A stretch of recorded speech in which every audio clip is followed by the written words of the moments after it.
Maine has a problem, and the people in charge are counting on you to stay quiet about it. Taxes, housing, corruption, jobs, healthcare, the issues pile up while the headlines keep spinning. But two voices refuse to look away. The Angry Citizen, the CPS Punisher. Maine Matters is the podcast that doesn't flinch. Real talk, real accountability, no filters.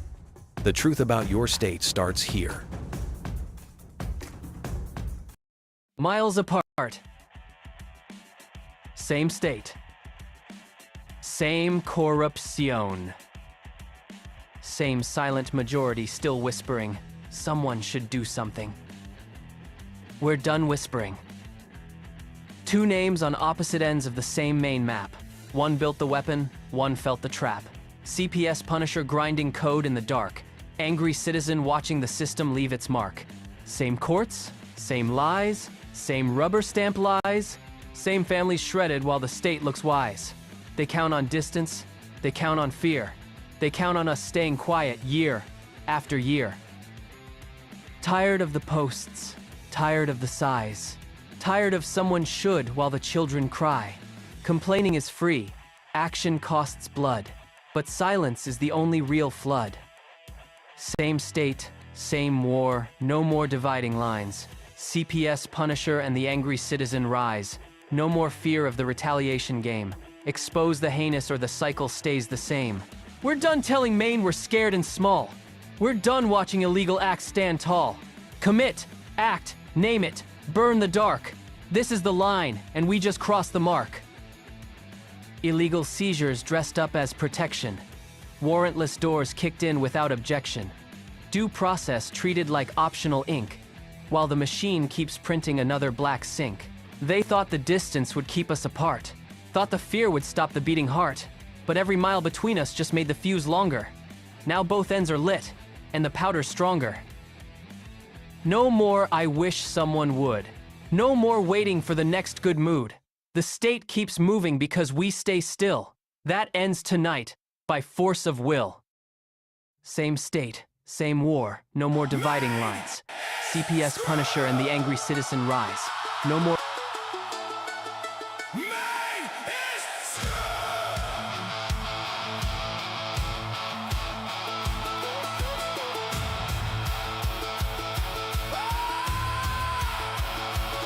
Well,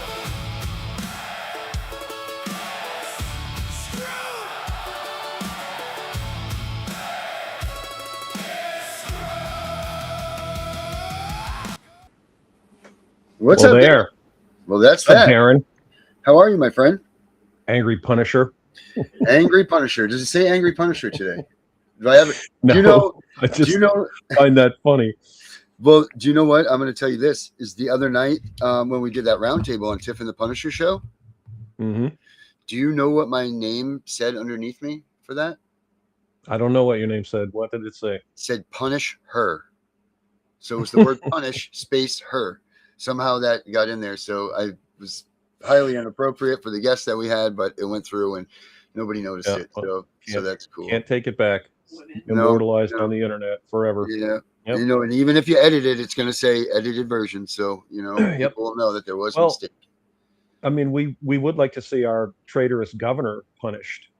Yeah. So Yes, we I would. would like to see her in jail. Did you know that I was attempting to get her arrested? I don't know if I ever told you that. I thought that you were actively still attempting. I didn't know that you ever ceased in that. Oh, it's still on the table, and it's ironic that we, the people, ignore our lawful tools of resolution, which I heard early on when I started questing for knowledge. I found out that if any of the elected servants perjure their oaths, they literally are out of a job. Like as soon as they do it, according to our Constitution, their office is void. They're kicked out of office, but we don't enforce it. Right. See, and when I was attempting to gather enough support to initiate some lawful actions against her, you'd be surprised how much opposition I got.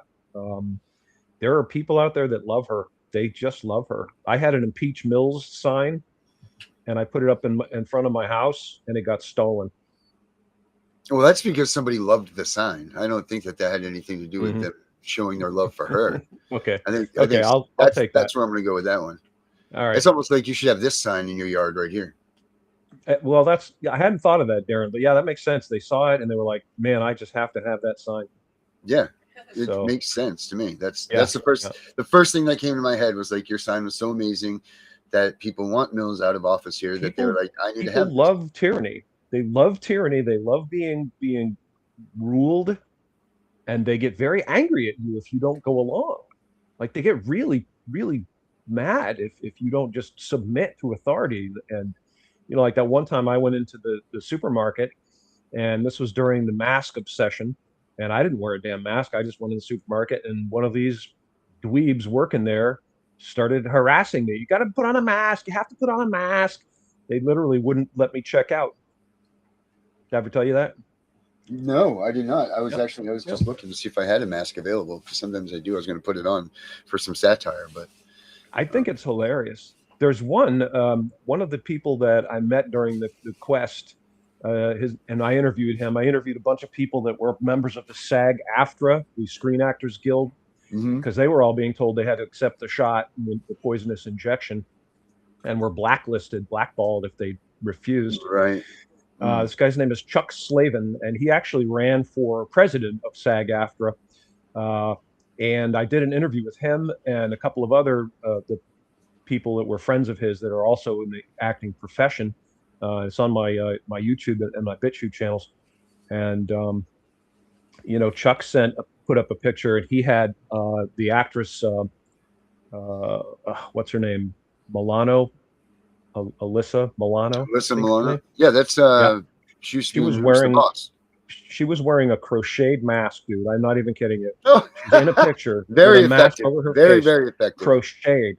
Like, I don't even know what to do with these people. They love to be ruled. And again, they get mad as hell if you ask questions. I think I told you, I just was talking to someone the other day about viruses, and I asked questions. I just wanted to know the answers. He was talking about viruses cause disease, and I said, do they? Right. And a lot of people act like I'm an idiot for asking the question. Why is that dumb? Can you show me? I just want to know. If it's so obvious that you get to laugh at me for asking the question, it should be even easier to just show me the irrefutable proof. They can't. Yeah, because that's why they get mad. Right. They want to argue. They haven't asked these questions. They want to argue and fight. Yep. That's what they want to do. That's it. Have you heard of all the Medicare fraud or the Maine Care fraud that they have going on right now? I mean, since we're going to be talking about that, I mean, that's hardly surprising. I mean, the system's ripe for corruption. It's just ripe. Welcome sorry. to Corruption. I didn't do that, Dana. Of the Sorry, week. my bad. But Nice. since we're here, do you want to take a look at this? Yeah, by all means. All right, since we're here, I didn't mean to even do this, but check this out. This is the CPS Punisher Maine Matters podcast, episode the 4th of August, 2026. But we never played this, so check this Taxpayers out. robbed. Disabled Mainers neglected and abused. And the state of Maine finally forced to act under federal fire. Let's break it down. This week, the Mills administration finally admitted what federal officials and investigators have been screaming for months: massive fraud inside Maine Care. 5 providers just had their taxpayer spigot shut off for credible allegations of fraud. Gateway Community Services, Maine Connect Care, Trident Medical International, Decent Healthcare, and Community Home Healthcare, one of the biggest billers in the state. Names on the board, money stopped. This is not a paperwork cleanup. This is the first real crack in the dam. These are not clerical errors. DHHS letters obtained by investigators state the agencies billed for services that never happened. They used workers who were excluded from the program or completely unlicensed. One agency ran prescriptions under another provider's identification number. Background checks were skipped. Millions of dollars in questionable claims flowed out while the state looked the other way. This is textbook Medicaid fraud, and it ran for years. While the billers got rich, the people they were paid to care for lived in squalor and abuse. Federal auditors already flagged more than $45 million in improper payments for autism and rehabilitative services. One agency, Paradise Residential Services, was terminated for putting clients in immediate jeopardy. Disabled Mainers sat in filth while the people billing the state for their care enjoyed luxury vehicles and lifestyles. Don't this give is not Augustine credit for sudden integrity. This is predation. This happened because the heat got too hot. The CMS administrator came to Maine in person. The vice president publicly called the state a fraud bronze medalist. Federal task force scrutiny and multiple audits piled up. Only then did the suspensions drop. Now, even the Attorney General's office is scrambling to hire a new healthcare crimes unit director. Pressure works. Silence does not. The CPS Punisher is not asking. We are demanding full federal prosecutions, permanent exclusion of every fraudulent provider, an independent, transparent audit of the entire Maine Care home health and autism system. No more delays. No more excuses. No more looking the other way while vulnerable Mainers suffer and taxpayers get robbed. This is Maine Matters. Truth, accountability, justice. See you next week. Yeah. So that was about that. Yeah. So $45 million is so far the number that it's up to, Dana. $45 million. Insane. Absolutely insane. And most of that at the hands of people with autism and that need autism services. So how many people in the state of Maine were denied access to their health care because they had blown money or just illegally or fraudulently sent money out for billing, and then there's no more money in that program. You know, it was just absolutely disgusting. But I mean, how much during when you're talking about with the face masks and during the COVID times and the injections and all of that, how much money was fraudulently spent on those items? I mean, I don't know if you know that or have that number. Knows. But I mean, Jesus, Can you imagine what the billing for face masks must have been alone? Yep. And you know, we the people want to see justice. We want to see the people that are responsible for this charged with crimes, because it's fraud. And I think that every penny that was paid out needs to be accounted for. And if someone stole money from we the people, they should be forced to pay it back with interest. Oh, Dana, that's federal money. That's federal money, buddy. That's federal money. Yeah, I hate that term. Can we give a quick explanation about how funding works? Would you mind doing that? Would you mind explaining to everybody how this works? Well, basically, if for those who are not familiar, and I think this is pretty much common sense, is they take taxes out of us. They send the taxes to these various irresponsible organizations, and those organizations choose to use that money in some way. Some of it gets sent back to Maine for certain things. They call it federal funds, but it's taxpayer money. And I hate the fact that people keep using the term federal funds, federal funding, and acting as if somehow they're doing us a favor, sending us back our own money. Like, I take money from you, I take $50 out of your wallet, and then I give you back $10. And I say, here's $10, but I'm not going to give you the $10 if you don't do what I want. Because I know best. But I mean, I took from you. Right. And then, you know, some of the things are challenged by the state and others aren't. But I think it's at the end of the day, no matter what is done and how things are working, in this state, it all goes right to agent number one. This one right here in the top, right here above my head, Janet Mills. I mean, she's the boss, right? She's the boss.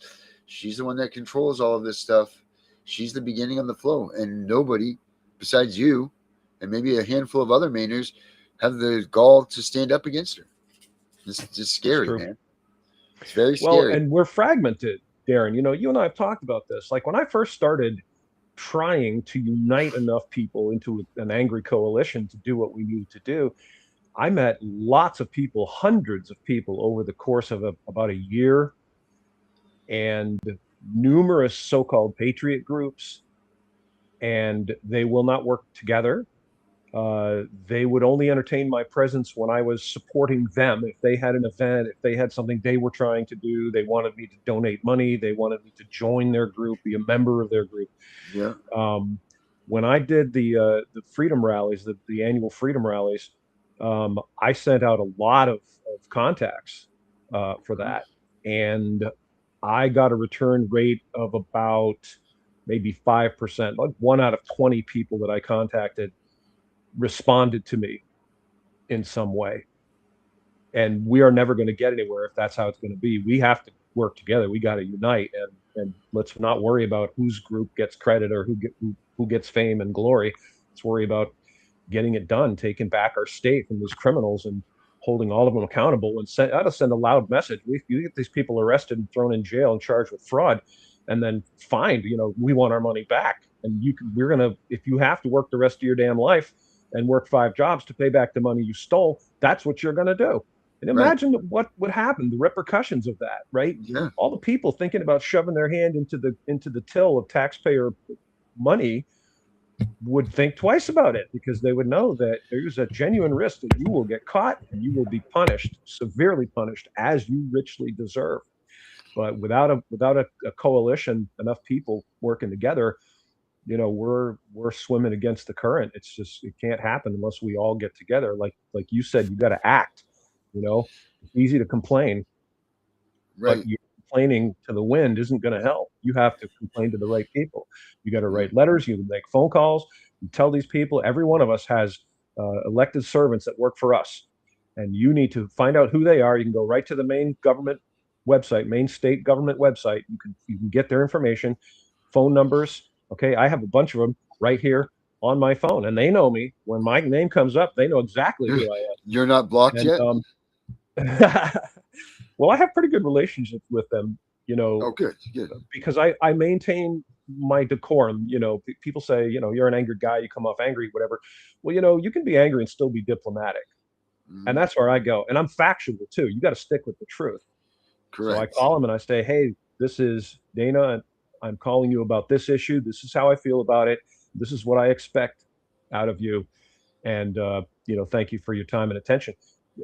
We all did it. That would emerge very quickly that we all basically feel the same way. I don't know anyone that wants to have the government full of fraud and our tax money stolen. Right. Except the people doing it. Right. And then in which case it's, well, whatever. They're on the chopping block anyway. It's disgusting. And how do they feel?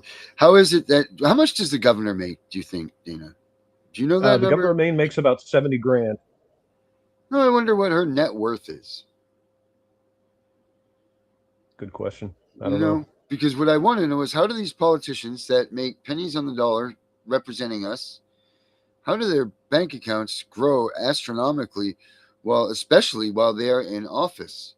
It seems awful funny that a job that you're supposed to be devoted all this time with, and your salary all of a sudden is like, blah, blah, blah, or your net worth just continues to rise.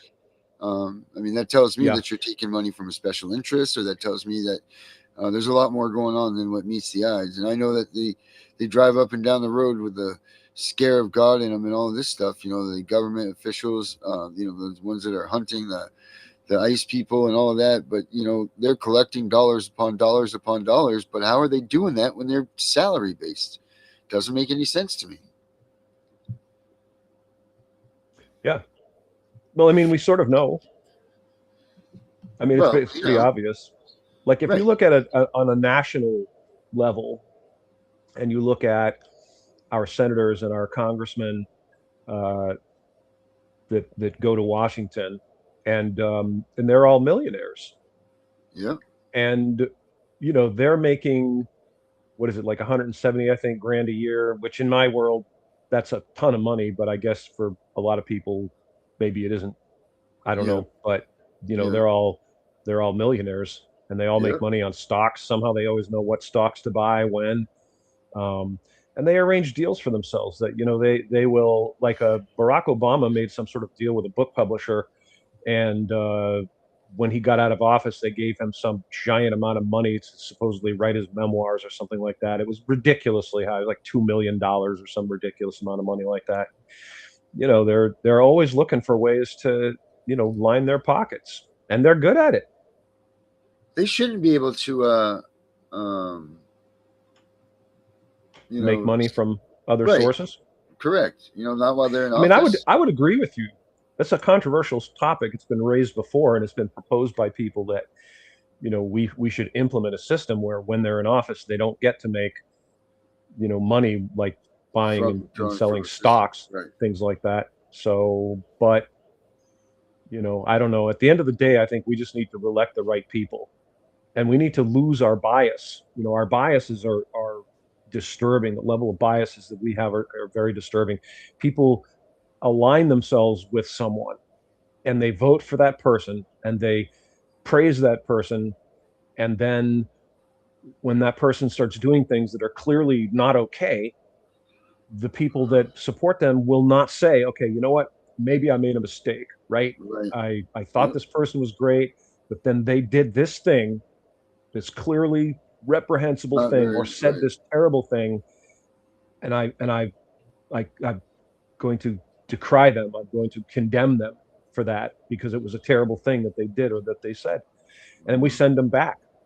And this is in my opinion, largely a result of this idiotic two-party system.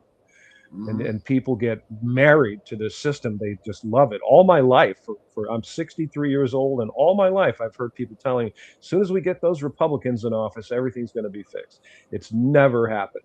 Never, ever, ever have we gotten Republicans in that office and controlling both houses, and a president who's a Republican, and had them cut all the outrageous fraud, waste, and corruption in our federal government. Never.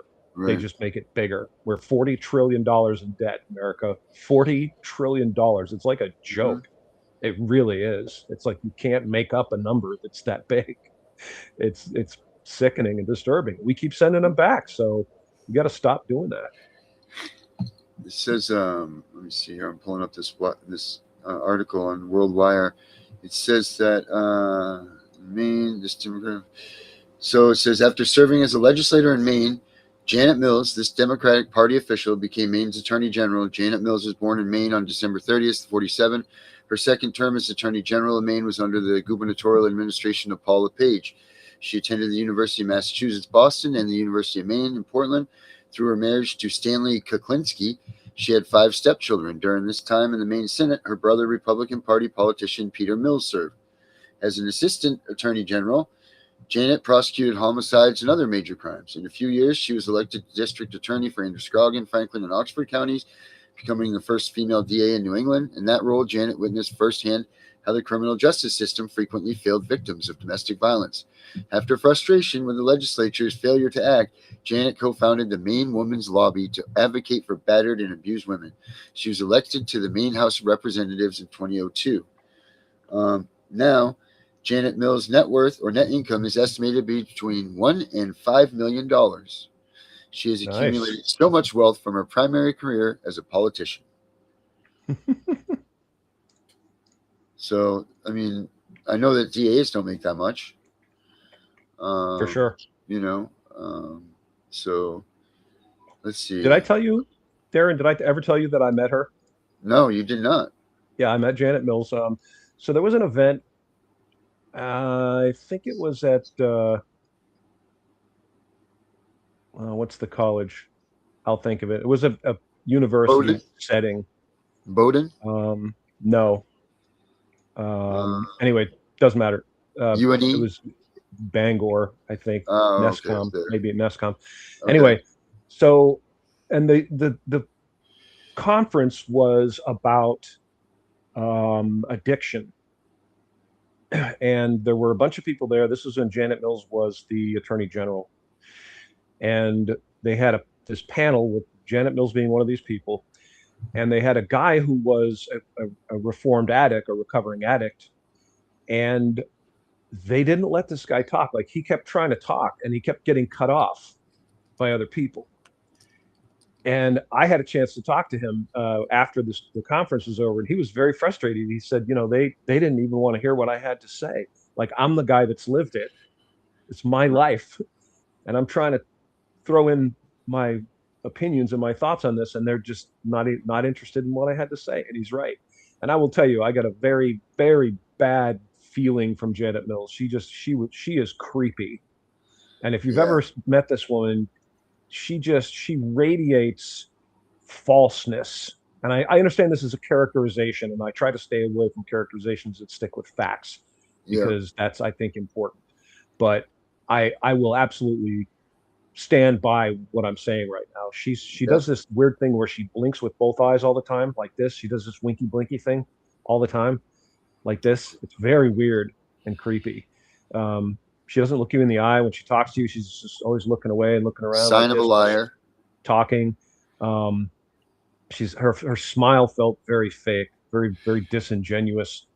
And there was a parade up north somewhere. I don't remember where it was, but she was in this parade, and a lot of people were really angry at her for the whole, shutdown, the so-called lockdown, which, by the way, Maine and America, no governor has the authority to order you to stay in your home. I can't believe I have to say this to people. It's like a nightmare for me, honestly.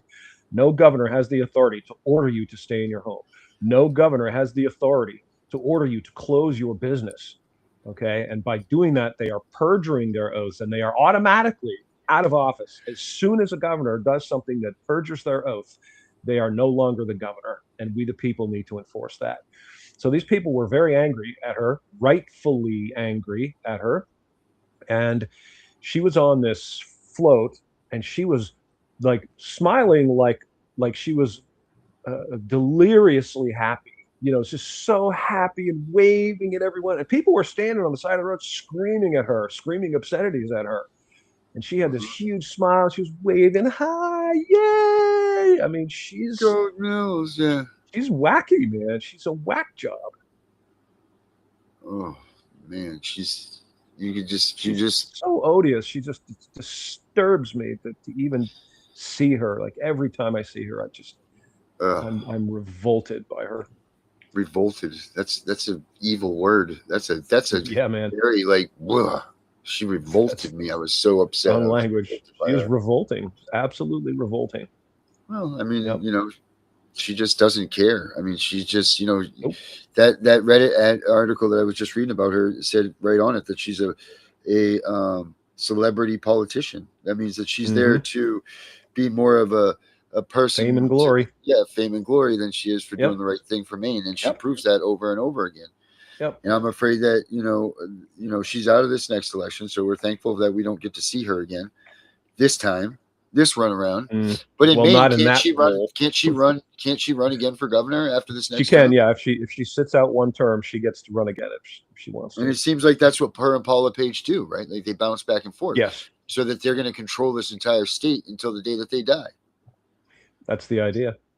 Right. So, and a fairly substantial number of our elected servants here, and our state level elected servants have served a number of terms, and they've kind of made a career out of it, which, if you think about it, doesn't make sense, because it doesn't pay much money. Like, it's not a way to get rich. If you're just looking for the salary of it, it's not very satisfying, but it's not really about that. And a lot of the Democratic representatives, and again, I disdain labels. I hate partisan labels. I hate the fact that we are always using Republican, Democrat. Democrats did this, Republicans did that. Right. However, sometimes the shoe fits, and in this case it does. And most of them are people who are independently wealthy. They're just doing this as kind of a hobby, you see. Right. So doesn't matter to them that it doesn't pay much money. and they are, unfortunately, they're not representing the people of Maine. They're not speaking and acting in our best interests. They're doing what the party wants them to do. It's an oligarchy. Right. It's terrible. Like you're seeing a lot of these people that are moving in from other states that they have a camp up on Moosehead or, something like that. So now they're fighting for their rights on their camps. Don't get me wrong. There's a difference between a camp and $1 million luxury place on the water. Right. Camp to me is a 2-bedroom, small little tiny place with a wood stove in it. It's got a broken down porch on it, with some screen on it that's half open. And it's on a nice lake somewhere. That's a camp. Right. When these people are talking about their camps, they're these $1 million A-frame looking ginormous pine inside, like the place is not a camp at all. Well, It's a luxury retreat, luxury vacation home that, they're 30, kin can come up and stay at the same time and still have every place to go to the bathroom on time and, sleep everybody in there. Whereas if you're at camp with me, well, you better go outside if someone's in the bathroom. That's all I'm saying. That's camp, Yeah. So, Yeah. it's really sick. It's really disgusting. And it's, what these Maine politicians are doing, especially, is not giving us any service to anything that's going on. I do have another clip of this week's updates, Dana, if you want to watch these. This one does involve this week's news stories. Let me see. Roll it. Here. Let's see. It does. The beginning of it does include the Medicaid fraud with the updated stuff. Let me put this on here. All right, cool. I want to point out too that all of us are still waiting for the Shenabello's investigation about how those 250 ballots got delivered to a residence in Maine by Amazon. Still waiting on that one. Yeah, well, I think you're going to keep waiting for that. But the elections are totally secure. They told us that, and they wouldn't lie. Let's see. My children. Erica's letting us know about her kids in her case. She must have learned something. Let's point that out real quick. Update now. My children will be moving from Wisconsin to Missouri to be with their father that backstabbed me to get there.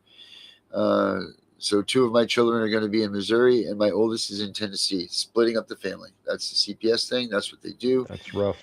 That's disgusting. They're supposed to keep the kids together and supposed to keep them near you.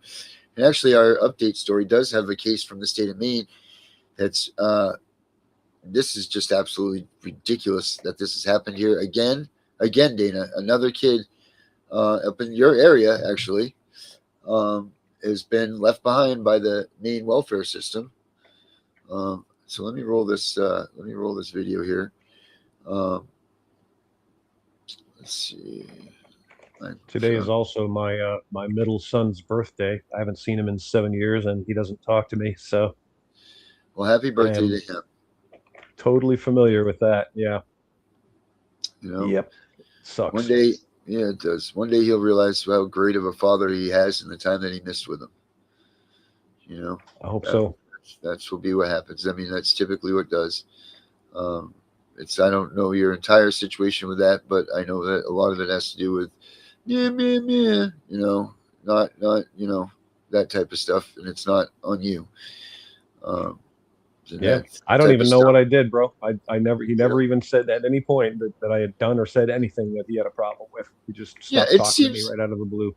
Doesn't it seem like there's a lot of that going on in this day and age with families just breaking apart for no reason? And I push that to this day and age, the hustle and bustle of how today is and how everything is, everything's so damn fast. We got to hurry. We got to do all this stuff. Everything's that way. And it's really too bad. Like if you do have a camp, do people even still go up to your camp? Like in the summer when it used to be family and everybody get together and, so on and so forth. And now it seems like all that stuff is gone, man. And it's really scary and it's sad that people are just so willing to drop their family in a moment's notice, and just for no reason, nor ever even to get the person to have a reason to speak back. I live it too, man. And it's really disgusting.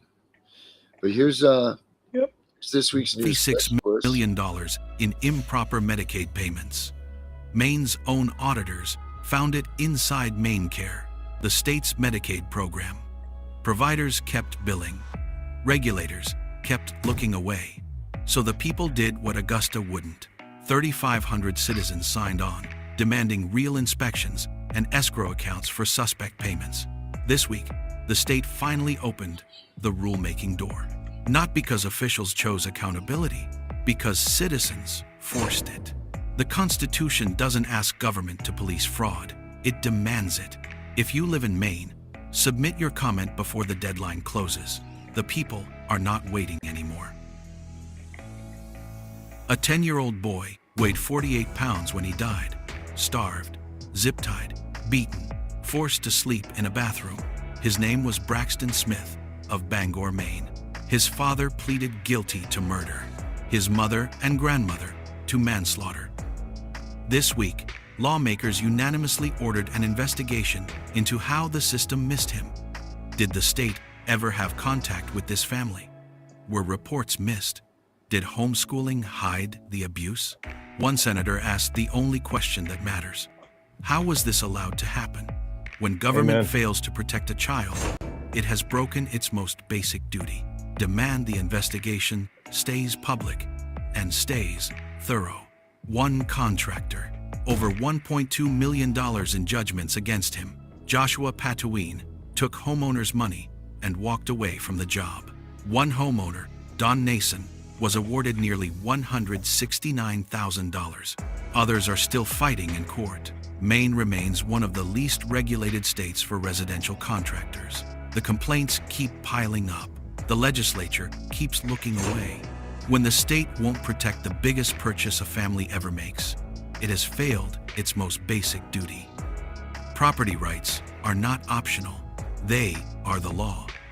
A 3-year-old was stuck by a discarded needle on a public riverwalk in Brewer.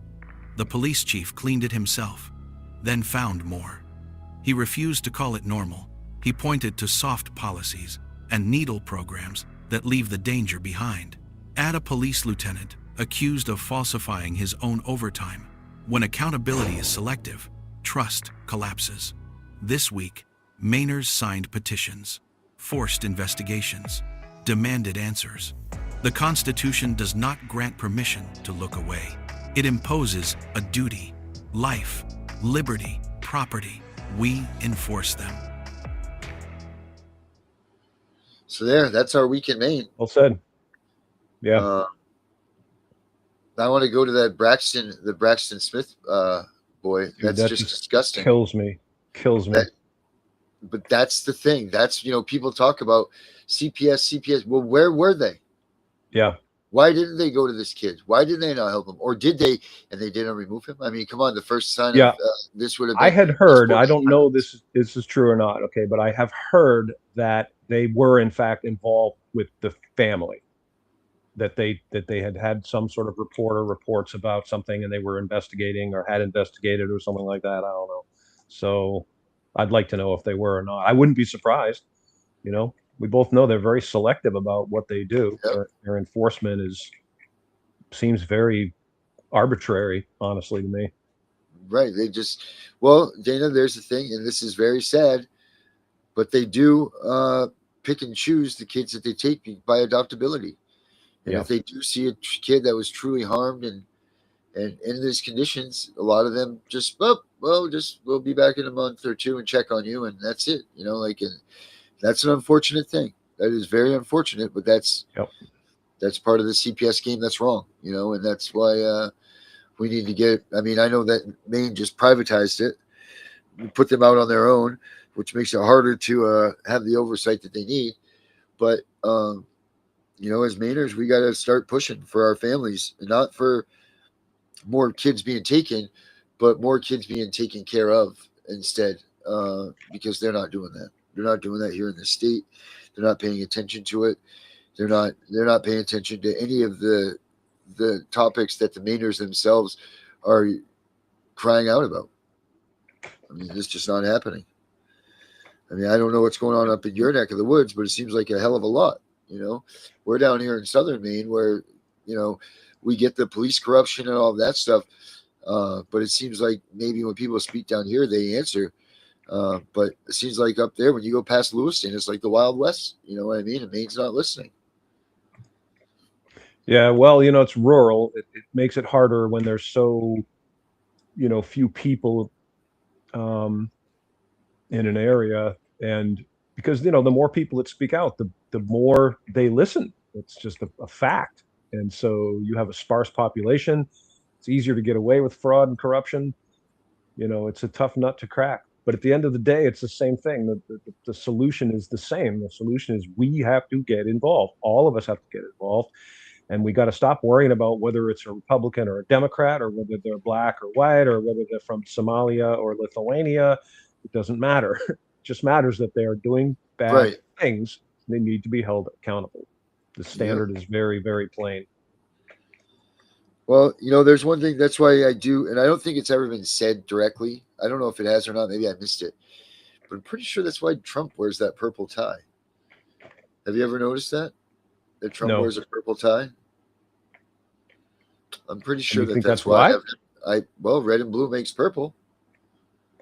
Oh, well, it could be. So I don't know. I mean, maybe we should, and if it doesn't, if that's not why, maybe we should start that position of get rid of the red and blue. Everything's purple. We're all red, white, blue. Something along those lines, because we need to stop the designation of your political party needs to be disbanded. That needs to stop. Like we need to realize that we are all Americans, period. Yes, that's what I'm saying. Constitutional Americans. That's you right. Want the Constitution to be in effect, or you would like to see it not be in effect. And I don't see why anyone would not want the Constitution to be in effect. It doesn't make any sense unless you like corruption. Yeah. And we got to make this clear again, Dana. What is the purpose of the Constitution again? And the Constitution is designed to let all of us, we the people, know what our rights are so that we can hold our government accountable. In other words, it doesn't give us rights. It tells us what they are so that we can keep the government in check. Right, because the government's just here to be a representation of us. Right. Yeah. They don't get to make these serve decisions. Us. Right. Government by the people, for the people. And if you look at how things go, when there's an election, what happens? Someone gets elected to an office, and what do? They immediately start doing what they want to do, right? Yeah. They don't necessarily do what we want them to do, or we wouldn't be $40 trillion in debt, and we wouldn't be sending billions and billions and billions of dollars off to foreign nations like Israel. Like all of you listening right now, how much money you have in the bank account that you'd like to send off to the government of Israel, right? It's absurd. They do what they want. And then we don't hold them accountable. And that's because most of us say, well, at least it's not as bad as it would be if that other person was in office. And we go around. But that's no answer, right? That's no answer. Yeah, exactly. Exactly. And then when someone runs who really should get elected, we won't elect them. We won't vote for them because we're told they can't win because the two-party system tells us you can't vote for someone other than the lesser of two evils. Evil A and evil B, the douche and the turd sandwich. That's right, because you got to get some ungodly amount of like half a gajillion signatures on a ballot if you want to run or something like that. If you're not of the party or something, just astronaut. Right. Like you need more signatures than you do to actually win the election, I think, or something like that. Well, it's definitely a lot. I knew the number because I looked into it, but I don't remember exactly what it turned out. But yeah, it was just silly, silly, I think it's like a 500,000, isn't it? Not 500,000, I think. For what now? You're talking like get on the ballot, to get on the ballot. Depends on the office. Does it? To be a senator or a congressman in the state of Maine? Yeah, it's thousands. Is it thousands? Yeah, it's some thousand signatures. So what's funny is you can be a write-in candidate by simply declaring your intention to be a write-in candidate. There's a form that you can get from the government of the state, and you just fill it out and you send it in. You don't need any signatures at all. So do you get the same? You probably don't get the same. I don't know if they're luxuries, but the same benefits of, running during that must be like a last minute thing, right? Or can you just say that you want to be a write-in and that's it? Yeah, that's it. You just fill out the form, you send it in, and then if you can get enough people to write your name on the ballot, you'll win. Yes. I thought about running for governor as a write-in candidate. I really gave it serious consideration. You would but do the problem right. is I'm sure I know a lot of people would vote for me, and that's fine. The problem is that I would be blamed for the lesser of two evils losing. You see, Right, because so many people would vote for you instead of the right? They whatever call is you a supposed to. spoiler Yeah. Yep. if you do that. You're a spoiler. It's funny how you get vilified for doing that. Like you're doing something wrong. Okay. I don't know if you know who Ralph Nader is or remember Ralph Nader, But but yeah, I Ralph remember Nader Ralph. ran for Yeah. president. Okay. And Ralph Nader should have been elected president if we, the people, were not such sheep. He was the obvious best choice for that position. Yep. He had no special interest backing. He was not trying to run to empower other people. He wanted to do the right thing for we the people. And he was barred from the presidential debate. They threatened to arrest him. This is all in a Yep. documentary, and it's a Yep. fantastic documentary. And uh, he was called a spoiler, and he was widely hated because people voted for him instead of whoever else they would have voted for. And it was never Yeah, I think established that was the Bush. Wasn't that the Bush? I think so. Old, Yeah. yeah. And they did the same thing to Ross Perot too. Remember Ross Perot did that same Yeah. thing. And I mean, I thought Ross Perot was kind of a nut job, but I applaud the guy for getting in there and at least saying, "Hey, I'm going to do this." And given that his stated reasons were good reasons, like whatever. Well, But Ross yeah, Perot was the if beginner you of the are Green Party, right? Wasn't that that was he the no, Green that Party? was Jonathan someone or other. Anyway, it doesn't matter. The point is that if you run, if you're not in their little group and you run, you will be hated. They will absolutely hate you. And when you And live in a people wouldn't state of vote for 3 me million because people, they're convinced that they have to vote for the lesser of two evils. right? So When you who's live this in a Maine state of guy? 3 million, I when you live in a state of know 3 him. million people, oh, sorry, man. Well, you don't want to be the most hated in the state of 3 million people. Yeah, I've already earned my share of hate, as you know. We've discussed that. Right. Yes, you definitely do your due diligence of noise making, but like but there's a right and wrong. Like to do the right thing. When did the right thing become a hateable offense? Because it is now. Just like you said. Yeah. Now it is. I mean, we have this little ticker here of the people that are going by, and I'm looking at. Do you remember the last time that? Let's put it this way: Susan Collins wasn't a senator. No, and she said supposedly that she was going to only serve 2 terms when she first ran. That's what I'm told. Yeah, and that was back in what, like 1983 or something. Yeah, many years ago. Yeah. And then you have Angus King, our former governor, who dipped down, and now he's a career politician with the Independents. Yep. And then who's the other one that we have? I really, really despise Angus King. I do too. Who is our other? We have one more, right? Don't we have one more representative? Or no, it's just them two. Yeah, well, right now they're for Senate. Right, and then who's the House of Representatives people for the state? I couldn't tell you off the top of my head. Is Mark Lawrence one, or is he a state one? I don't know if he's a. Well, I mean, we could look it up, but it doesn't matter. The point is, they're career politicians. We elect them, we send them back. They do terrible things, and we send them back again. And it's like, it's bad enough that we don't punish them for doing the bad things. It's way worse that we would literally reward them for being douchebags. Yep, give them some money and a little license plate and a car and a little note in the window that says they can park wherever they would like. Yep.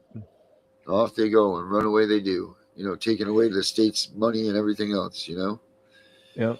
I don't know if I ever told you that I met Paul LePage. So I didn't like Paul LePage when I first became aware of him. And I had occasion to meet him and talk to him. Comes off a lot better in person. But he complained about this in a manner of saying basically he thought that a fairly substantial number of the people that are state elected servants do it just for the license plate. He's probably right. He said, I think they just like the plate. Yeah. Do any other states do that? That you actually get a license plate that says that I don't know. That's a good question. I wonder. I mean, I don't know what privileges you get with that plate on there. I mean, maybe parking at a handicap spot. I don't know. Probably. I don't know. Who knows? It's like the Trump of all license plates to have is the Maine state representative plate. You know. Yeah, we should look that up for next show because I'm curious. Find out what is the benefits of the Maine state representative license plate. Yeah, what do you have to have one? And who foots the bill for that?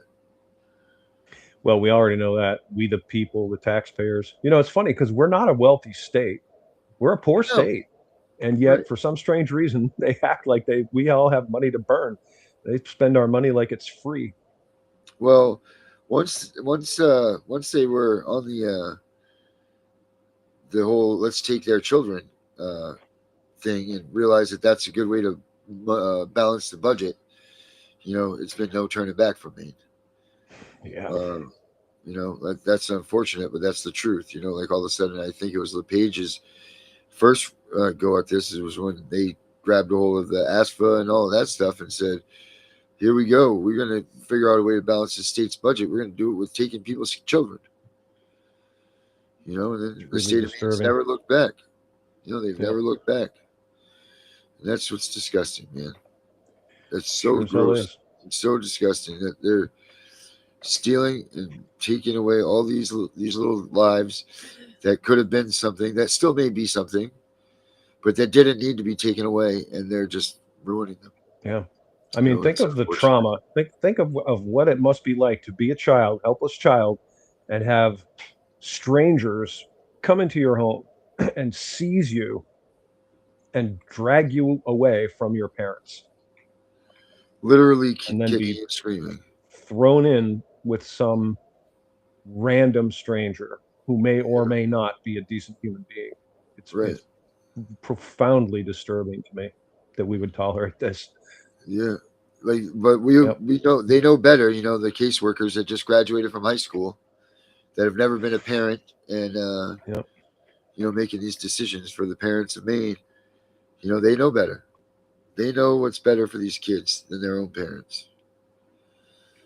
You know, that's the mentality of these people. The so-called foster care system, and they, you know, it's so ironic that they are supposedly, you know, like vetting these people, right? Like that's what, you know, they'll tell you that if you were to be talking to anyone in this system, they would say, oh, well, you know, we don't just let anyone be a foster parent. You have to be vetted, get a background check and all that good stuff. And yet the children somehow still get abused. Like you're literally failing at the task that you claim that you're better at than the parents, because you claim that the parents are abusing the kid, and then you're abusing the kid by placing them with people that are abusive and to some degree, and potentially even to a very high degree. I mean, I can't imagine what that poor little boy went through, who was starved, zip tied. It's just like, it's so far beyond an occasional slap or something like that. It's sadistic and systemic. You know, I can imagine what his life must have been like. Must have been a terrible, terrible, terrible thing, man. And it's too bad that the system that's supposed to represent him and save him failed. Mm-hmm. And I hope that these people are now making enough noise, because I know that they even sued them last year? Excuse me, that the oversight committee sued them because they want to release the information. I hope that more people come out and start screaming about this stuff, man. Mm-hmm. This stuff's got to change.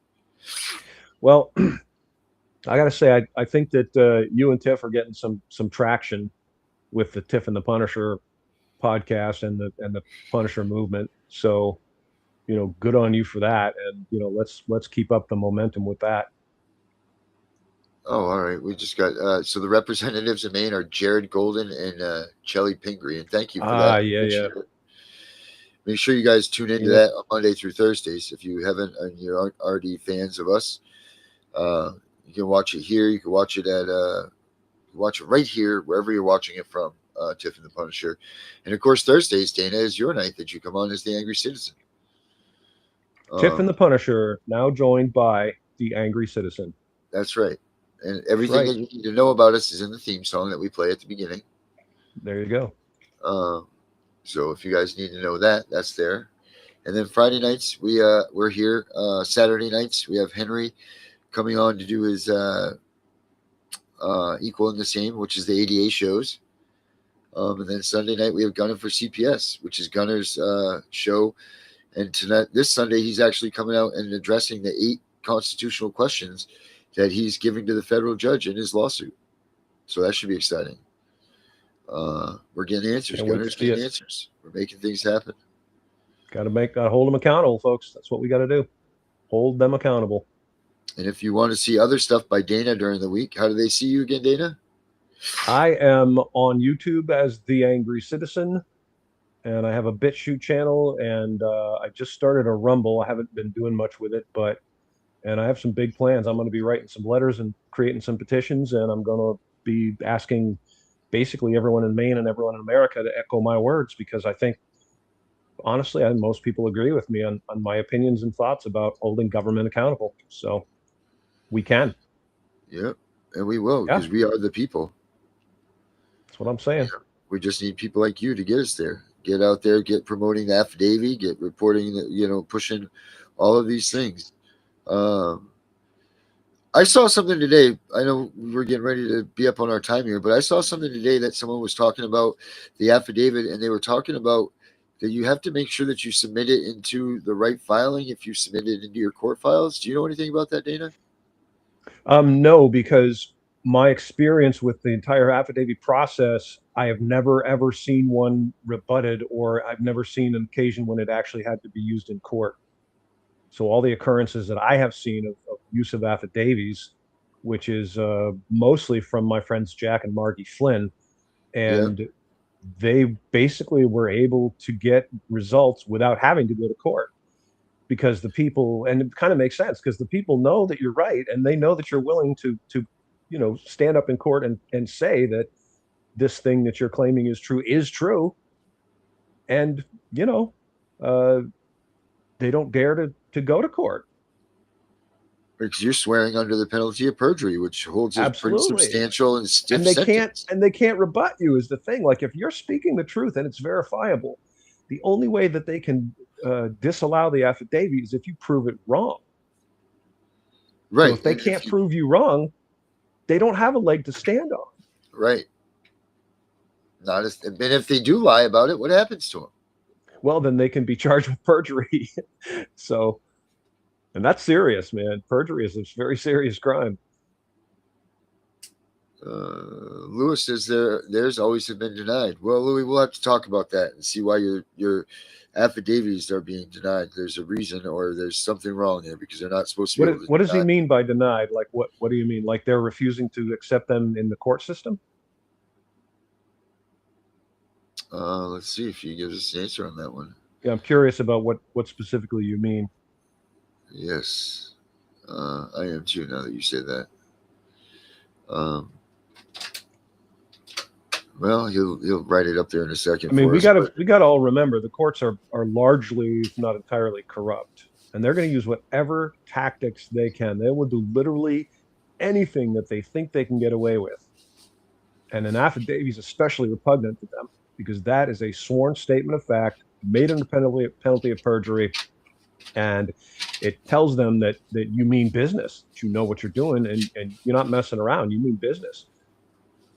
Well, it's a year in jail, right? A year in jail and a really hefty fine, is it not? If you I don't know off the top of my head. It is jail time. Yes, perjury is a jailable offense for sure. Let me look that up real quick here. If you lie on an affidavit, what happens to you?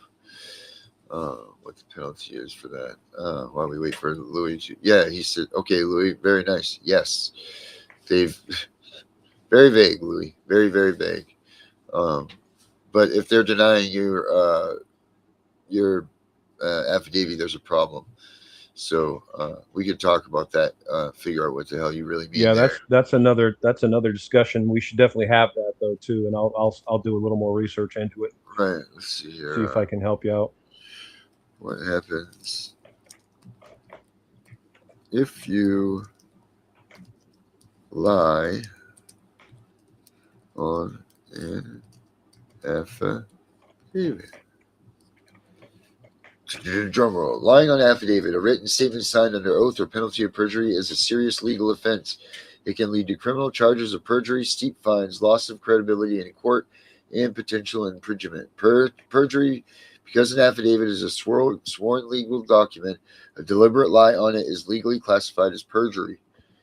Fines and jail time, depending on how severe the lie is and the laws of your state or country. Perjury can be treated as a felony or a misdemeanor. Carrying potential prison time and heavy financial penalties. With a civil case, it goes to loss of credibility. If the judge or jury discovers you lied, you will lose all trust. The court may completely discount your testimony. Losing the case, a false statement can cause you to lose your case. The judge can order you to pay the other side's legal fees or face other civil penalties for fraud. There you go. So, yeah, it's a big deal. And that's why they don't want, if you're speaking the truth and you're exposing corruption, they are going to do whatever they can to keep that out of court. They do not want that entered into the court because it will be then a matter of record.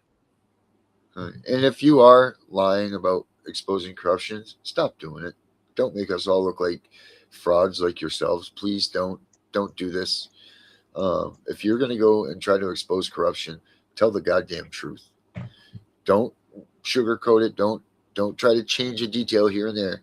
Tell the damn truth, because if you're going to lie, it's important.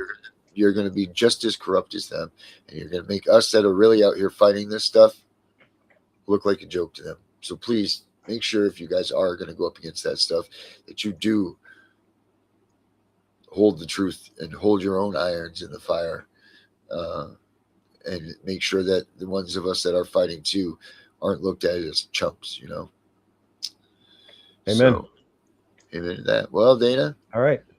We're done here for the day, I think. How do you feel about that? Good show. I'm feeling good. I think we're finally getting some traction.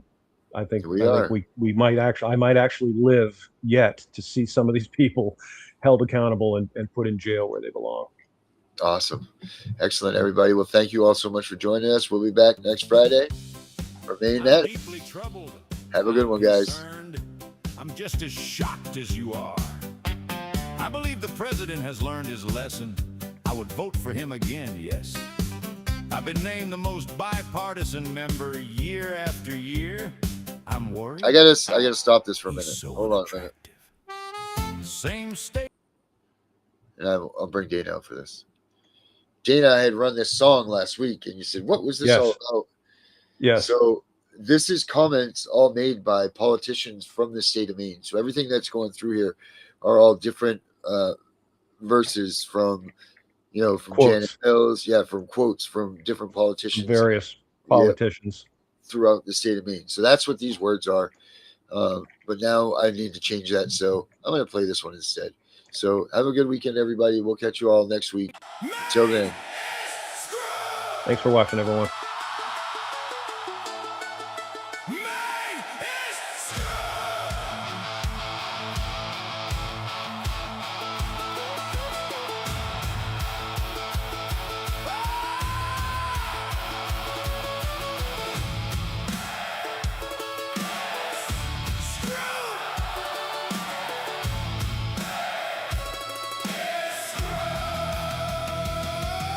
Governors in the mansion,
councils fighting in the light, while families lose their homes and nobody makes it right. They talk about progress with a straight face and a grin, but the state's on fire and they're still just fan in the wind. Whoa, we found a federal case, they're still denying every claim. Same old machine, same old lies, same old dirty game. They lost the plot, they lost the map, they sold the future for a photo. Out of touch, out of time, out of their minds. Maine is screwed. The governor's crazy and the whole crew's lost. Maine is screwed. Politicians out of sorts while the people pay the cost. Maine is screwed. From Augusta down to every broken town. Maine is screwed. And we're the ones who's standing up to burn it down. They thought we'd stay quiet, they thought we'd just comply, but every lie